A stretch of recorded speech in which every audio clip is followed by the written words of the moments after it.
வாழ்க வளமுடன். எல்லாருக்கும் வணக்கங்க. மேச ராசியில் பிறந்த நண்பர்களுக்கு வரக்கூடிய ஆடி மாதம் சாதகமாக இருக்குமா அல்லது பாதகமாக இருக்குமா?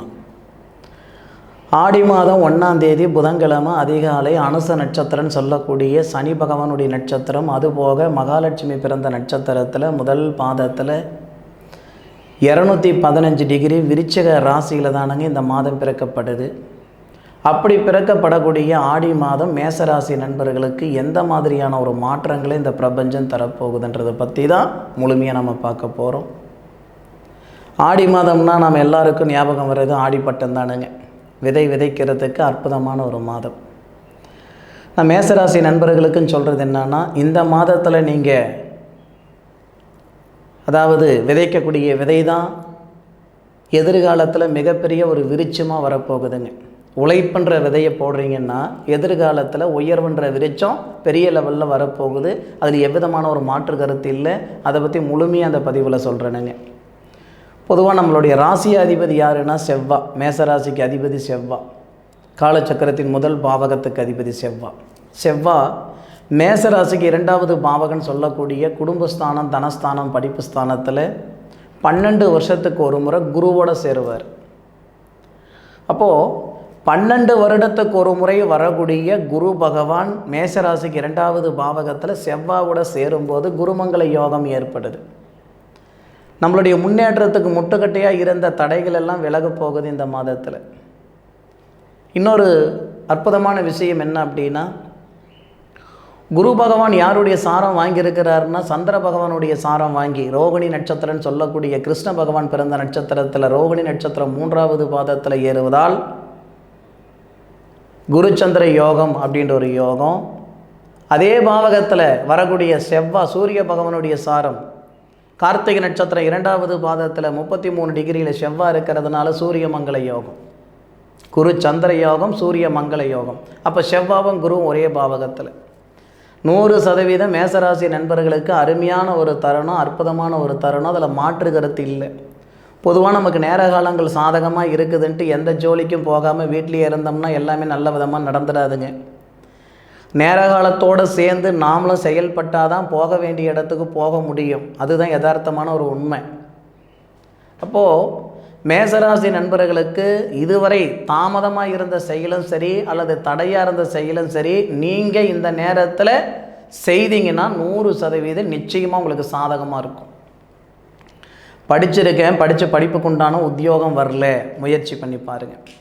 சுய தொழில் செய்யணும்னு ஆசைப்பட்டுட்டு இருக்கிறேனுங்க, இந்த நேரத்தில் கைகூடும். பொருளாதாரத்தில் பாதிப்பு கொடுக்குதுங்க, கடன் பிரச்சனை இருக்குதுங்க, கழுத்து பிடிக்கிற அளவுக்கு இருக்குதுங்க, என்ன பண்ணுறதுன்னு தெரியாத மனநிலையில் நான் இருந்துக்கிட்டு இருக்கிறேன்னா உங்களுடைய பொருளாதாரத்தில் இருக்கிற பிரச்சனையை சரிப்படுத்துகிற மாதிரி ஒரு பாதையை உருவாக்கி கொடுக்க போகுது இந்த ஆடி மாதத்தில். ஆடி மாதம் 1ஆம் தேதியிலிருந்து ஆடி மாதம் 31ஆம் தேதி வரை இந்த மாதத்தில் பெரிய லெவலில் கிரக பயிற்சிகள் கிடையவே கிடையாது. சுக்கிர பகவானும் அதுபோக புதன், இந்த 2 கிரகங்கள் மட்டும்தான் பயிற்சி அடையுமே தவிர வேறு எந்த கிரகமும் பயிற்சி இல்லை. அப்போது செவ்வாவும் குருவும் நம்ம ராசிக்கு 2வது பாவகத்தில் இருக்கிறது மிகப்பெரிய விசேஷம். வரன் பார்த்துக்கிட்டு இருந்தோம், வாழ்க்கை அமையலை, அதாவது திருமணத்தில் தடைகள் இருக்குது, போகாத கோவில் குளம் கிடையாது, பண்ணாத பரிகாரங்கள் கிடையாது, நல்லது நடக்கலை சாமி அப்படின்னு வருத்தப்பட்டு இருந்தால் அந்த குடும்பஸ்தானத்தில் ராசிநாதன் மட்டும் சொல்லிட முடியாது, குருவோடு சேர்ந்து சம்மந்தப்படுவதால் யோகம். அப்போ நமக்கு அந்த திருமணத்தில் இருக்கிற தடைகள் நீங்கும். நாம் மேசராசியில் பிறந்தால் நமக்கு இருக்கிற திருமண தடைகள் நீங்கும். இல்லை மேசராசியில் நம்ம பிறந்திருக்கோம், நம்ம பிள்ளைகளுக்கு கல்யாணம் பண்ணி பார்க்க முடியல அப்படின்னா உங்களுடைய நேர காலங்கள் உங்கள் பிள்ளைகளுக்கு திருமணம் செய்து வைக்கிறதுக்கான ஒரு தருணத்தை இந்த பிரபஞ்சம் உருவாக்கி கொடுத்துரும். அப்போது இரட்டிப்பு சந்தோஷம். ஒன்று தனக்கு தொந்தரவு இருக்குதா, அது செய்துக்கிடலாம். இல்லை திருமணமாகி பிள்ளைகள் பிறந்து பிள்ளைகளுக்கு திருமணம் செய்து வைக்க முடியாத ஒரு மனநிலையில் நீங்கள் இருக்கிறீங்களா, உங்களுடைய பிள்ளைகளுக்கு மன வாழ்க்கை அமைச்சு கொடுக்கறதுக்கு உண்டான தருணத்தை இந்த பிரபஞ்சம் கொடுக்க போகுது. அதுபோக மாதக்கணக்காக வருஷக்கணக்காக உடல் ரீதியாக தொந்தரவுகள் இருந்துக்கிட்டு இருக்குதுங்க. செவ்வாய் 8வது பாவகத்துக்கு அதிபதியும் கூட. அப்போ 8வது பாவகத்துக்கு அதிபதி 2வது பாவகத்தில் இருந்து 8வது பாவகத்தை பார்க்குறாரு, 9வது பாவகத்தை பார்க்குறாரு. உங்களுடைய ராசிக்கு 9வது பாவகத்துக்கு அதிபதி 2வது பாவகத்தில் இருக்கிறது சிறப்பு. இந்த ஒரு அமைப்புகளாலையும், அதுபோக ஆடி மாதம் 15ஆம் தேதி உங்களுடைய ராசிக்கு 2 கிரகம் சுக்கிரன் உங்களுடைய ராசிக்கு 5வது பாவகத்துக்கு, மேசராசிக்கு 5வது பாவகத்துக்கு சூரிய பகவானுடைய ஆதிக்கத்துக்கு வராரு சுக்கிர பகவான். அப்போது சிம்மத்தில் வருவாருன்னு வச்சுக்கோங்களேன். அப்போ உங்கள் ராசியாதிபதி செவ்வாய் என்ன பண்ணுறாருன்னா, உடலஸ்தானம், தனஸ்தானம், குடும்பஸ்தானத்தில் இருந்து 4வது பார்வையாக அந்த ஸ்தானாதிபதி அந்த 2வது பாவகத்துக்கு அதிபதியை பார்ப்பார். உடல் திரேகத்தில் இருக்கிற தொல்லைகள் நீங்கும். நான் தான் சொல்கிறேனுங்களே, மாத கணக்காக இருக்கிற தொந்தரவாக இருக்கட்டும், வருஷ கணக்காக இருக்கிற தொந்தரவாக இருக்கட்டும், பார்க்காத வைத்தியம் கிடையாது, பண்ணாத பரிகாரம் கிடையாது. என் உடம்புல இருக்கிற நோய் நொடி நீங்களே. மனசுக்கு பிடிச்சிருந்தாலும் சரி, உடம்புக்கு பிடிச்சிருந்தாலும் சரி. மனசுக்கு பிடிச்சா மனநோய், உடம்புக்கு பிடிச்சா உடம்பு தொந்தரவு. இந்த மாதிரி சங்கடங்கள் எல்லாமே இந்த நேரத்தில் சரியாக போகுது. ஆடி மாதம் 15 தேதியிலிருந்து சுக்கிரன் அதுபோக புதனுடைய இணைவு எப்படி இருக்கும்? 5வது பாவகத்தில் தானே இருக்குது. தனஸ்தானாதிபதி 5வது பாவகத்தில் இருந்து ராசியாதிபதி நட்சத்திரம் வாங்கும் பொழுது ஒரு சில நண்பர்களுக்கு மண்மனை யோகம் ஏற்படும். செவ்வாதானங்க பூமிகாரகன், தனஸ்தானத்தில் இருக்கிறாருங்க, தனஸ்தானாதிபதியை பார்க்குற அப்படிங்க. அந்த வகையில் ஒரு சில மேசராசி நண்பர்களுக்கு மண்மனை பிராத்தம் ஏற்படும். காசு பணம் வச்சுருக்கிறவங்க எல்லாமே வீடு வாசல் வாங்கிடுறது இல்லைங்க. அதுக்கான பிராத்தம் இருந்தால் தான் செஞ்சுக்கிட முடியுமே தவிர, தேவைக்கு மீறிய காசு பணம் வச்சுருந்து கூட சொந்த வீடு வாசல் இல்லாதவங்களை நம்ம பார்த்துக்கிட்டு இருந்திருக்கோம். அப்போ இந்த நேரத்தில் ஒரு மண்மனையை வாங்கணுன்ற ஆசையில் இருக்கிறோம், ஆதங்கத்தில் இருக்கிறோம்னா நிச்சயமாக அந்த ஒரு மண்மனை உருவாகிறதுக்கான வாய்ப்புகளை ஏற்படுத்தி கொடுக்கும் மேசராசி நண்பர்களுக்கு இந்த பிரபஞ்சம். அதுபோக தொழில் வளர்ச்சி, நான் முதல்லையே சொன்னேனுங்க, சுயத்தொழில் செய்யணுன்ற எண்ணம் இருக்குதா, தாராளமாக செய்யலாம். அற்புதமான ஒரு நேரம். சார் 10வது பாவகத்துக்கு அதிபதி வக்ர பயிற்சியில் இருக்கிறாரு, எங்கே சார் சொல்கிறீங்க அப்படின்னா, 10வது பாவகத்துக்கு அதிபதி வக்ரத்தில் இருந்தாலும் சனி பகவான் தான் தொழில் ஸ்தானாதிபதினு சொல்லுவோம், தொழில்காரகன் சொல்லுவோம். அவர் 11வது பாவகத்தில் புரட்டாதி நட்சத்திரம் 2வது பாதத்தில் இருந்து 324 டிகிரியில் உங்களுடைய ராசியை பார்க்குறாரு. வக்ரத்தில் இருக்கக்கூடிய சனி பகவான் விசேஷமாக தான் இருக்கும், ஒன்றும் தப்பு வராது. சுயத்தொழில் செய்யலாம், ஒன்றும் சங்கடம் வராது. கணவன் மனைவிக்குள்ளாக இருக்கிற சங்கடங்கள் சரியாகிறதுக்கான வாய்ப்புகள் கொடுத்துரும். எந்த அடிப்படையில்? திருமண காரகன் அப்படின்னு சொல்லக்கூடிய கிரகம் சுக்கிரன், திருமண ஸ்தானாதிபதி அப்படின்னு சொல்லக்கூடிய கிரகம் மேசராசி நண்பர்களுக்கு சுக்கிரன் தான். அந்த சுக்கிரன் சனியுடைய பார்வையில் இருப்பார் 15ஆம் தேதியிலிருந்து. அதுபோக செவ்வாய் சுக்கிரனை பார்ப்பார். தொழில்காரகன் சொல்லக்கூடிய சனி பகவானுடைய பார்வையும் வாங்குவார், உங்களுடைய ராசிநாதன் சொல்லக்கூடிய செவ்வாவுடைய பார்வையும் வாங்குவார். இந்த அடிப்படையில் மன வாழ்க்கையில் இருக்கிற சங்கடங்களை நீங்கும். திருமணமாகி பிரிஞ்சு போயிருந்த அந்த தம்பதிகளுக்கு இடையிலே இருக்கக்கூடிய கருத்து வேறுபாடு நீங்கிறதுக்கான தருணமாக அமையும்.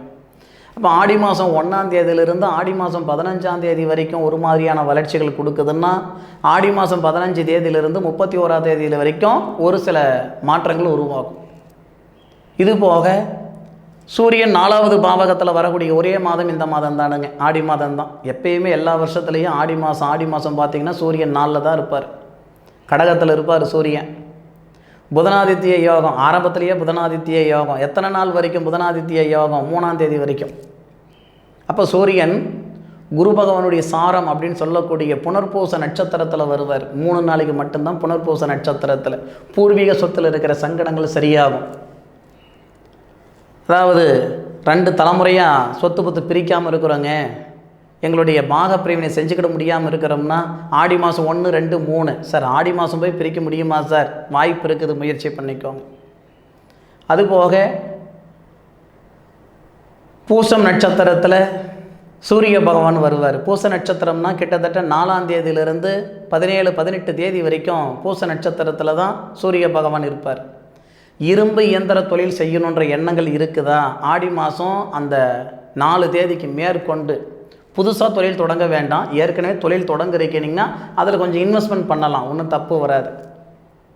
அதுபோக ஆயிலி நட்சத்திரத்தில் சூரிய பகவான் 18ஆம் தேதி வருவார். ஆடி மாதம் 18ஆம் தேதி, அதாவது போர்க்களம் முடிகிற தருணத்தில் தாய்மார்களுடைய உடல் திரேகம் நல்லா இருக்கும். தாய் மாமனுக்கும் உங்களுக்கு இருக்கிற கருத்து வேறுபாடு சரியாகும்.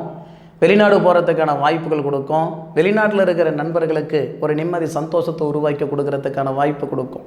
ஏன்னா கோச்சார ரீதியாக சூரிய பகவான் புதனுடைய சாரத்தில் வருவார். புதன் சூரிய பகவானுடைய வீட்டில் இருப்பார். இந்த ஒரு பரிவர்த்தனை இருக்குது. அதனால் வெளிநாடு சார்ந்த வேலைகள், வெளிநாடு சம்மந்தப்பட்ட வேலைகள், இல்லை வெளிநாடு போகிறது மாதிரியான ஒரு வாய்ப்பு, இதெல்லாமே மேசராசி நண்பர்களுக்கு சிறப்பாக இருக்கும். எது எப்படி இருந்தாலும் ஆடி மாதத்தில் 100% மேசராசி நண்பர்களுக்கு சாதகமான யோகம் இருக்க போகுதுன்றதில் எந்த விதமான மாற்று கருத்து இல்லை. இந்த மாத பலன்களே போடக்கூடாது அப்படின்ற எண்ணத்தில் தான் நான் இருந்தேனுங்க. ஒரு சில நண்பர்கள் இண்டிவிஜுவலாக கால் பண்ணியும் கேட்டாங்க. அது போக மாத பலன், அதாவது நம்ம கமெண்ட்லையும் கேட்டதுனால தான் மீண்டும் தமிழ் மாத பலன்கள் மட்டும் கொடுக்கலான்ற எண்ணத்தில் தான் இந்த பதிவு கொடுத்துருக்குறேனுங்க. 100% மேசராசி நண்பர்களுக்கு ஆடி மாதம் சாதகமாக இருக்கும். சரியான முறையில் பயன்படுத்திக்கோங்க. என்னுடைய காணொலியை முழுமையாக பார்த்தமைக்கு மனசில் இருந்து மனமார்ந்த நன்றிகளை சொல்லிக்கிட்டு மீண்டும் அடுத்த ஒரு அற்புதமான தருணத்தில் உங்கள் அனைவரையும் சந்திக்கும் வரை உங்களிடமிருந்து விடை பெறுவது உங்கள் வீட்டு ஜோதிட நண்பனான மா காளிதாஸ் மணிகண்டன். திருச்சிற்றம்பலம். வாழ்க வையகம், வாழ்க வளமுடன்.